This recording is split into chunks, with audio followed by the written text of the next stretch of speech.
Hello and welcome to another Cliff Reviews Art House. This time I'm reviewing The Room Next Door, directed by Pedro Almovódar. I really enjoyed this film. It's a very satisfactory 2 hours in the cinema. Almovódar is reliable in making watchable films. I do sometimes feel as if there's a bit too much kind of repetition in the style of his films. They're all good, but there seem to be many common things in many of the films. This mightn't be a fair comparison, but for me, I sometimes think of him as somewhat similar to Woody Allen. I always enjoy Woody's films, but I do think that there are a lot of commonalities in his style that start to get repetitive. This isn't really a problem, as I say, I do enjoy Almovódar's films, and this one was no exception. The first thing to say is that the film is a joy to watch from the perspective of two great actors, Julianne Moore and Tilda Swinton. The film is very intimate. The two actors' faces are often filling the screen, lots of close-ups right up to their face so that we really get to see the acting. The politics of this film are very clear. It's a film in favour of euthanasia. Tilda Swinton plays Martha, who has a terminal illness, and she decides that she wants to end her life on her terms, and she asks her friend Ingrid, played by Julianne Moore, to be there at the moment that she takes her life. Because euthanasia is illegal in the United States, as in many other places, a lot of the film is focused on the precautions that they need to take in order to ensure that Ingrid isn't implicated. This film really feels like a play.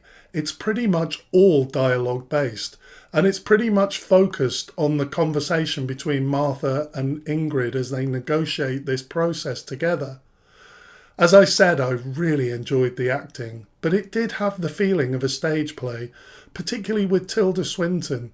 I found the acting to be not 100% naturalistic in the way that you see actors in a stage play act.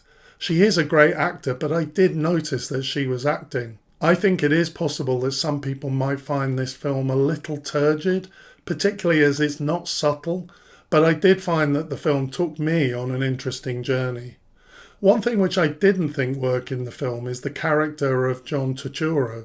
He's an ex-lover of both of the women. He doesn't have any scenes with Martha, but he does have several meetings with the Julianne Moore character, Ingrid. I wasn't really sure of the purpose of this character. Again, he's a great actor, and the scenes with him and Julianne Moore were really enjoyable to watch from the perspective of great acting. However, the purpose of his character in the story seemed to be to portray an academic or a writer who's so fearful of the climate crisis that he just can't understand how people are living normally with such an imminent disaster. As with the film's treatment of euthanasia, Almovódar's politics aren't subtle here, but in the case of the climate crisis, I found the politics to be just a bit too clunky and obvious. The idea of the character is very interesting, but he's too much of a side character to really play any significant role in the development of the film. To be honest, his character felt really melodramatic and heavy-handed. Actually, when I think about it, the whole film is quite melodramatic. There's clearly a lot of drama portrayed in this film, but I'm not sure that it actually had that much emotional depth. Whether the conversations between the characters were just really interesting intellectual conversations. In terms of the cinematography, most of the time the set could have been a stage, but it's always good to look at in terms of the colour palette and the intimacy of the filming, as I said earlier. There's some really interesting shots where we see Martha's face fading into a green background, and then we see her face fading into a white snowy background. I thought these were really effective.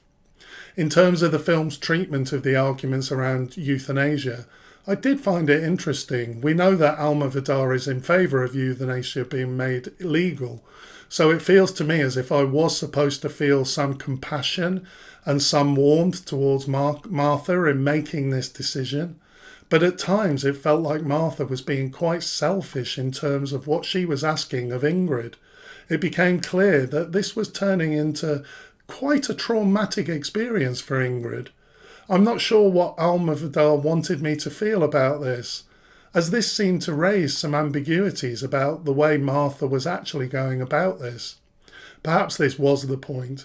If euthanasia was legal, the end of Martha's life may have been quite different. We learn that Ingrid wasn't her first choice to be her companion in this process. Her close friends refused to do it. So actually, I think this probably is the point. The closer friends could have been more involved if Martha had been allowed legally to do this. I don't think this is one of Almovódar's best films, but I actually would recommend it as a worthwhile watch, not least for the fantastic acting. Thanks for watching, and I'll see you next time.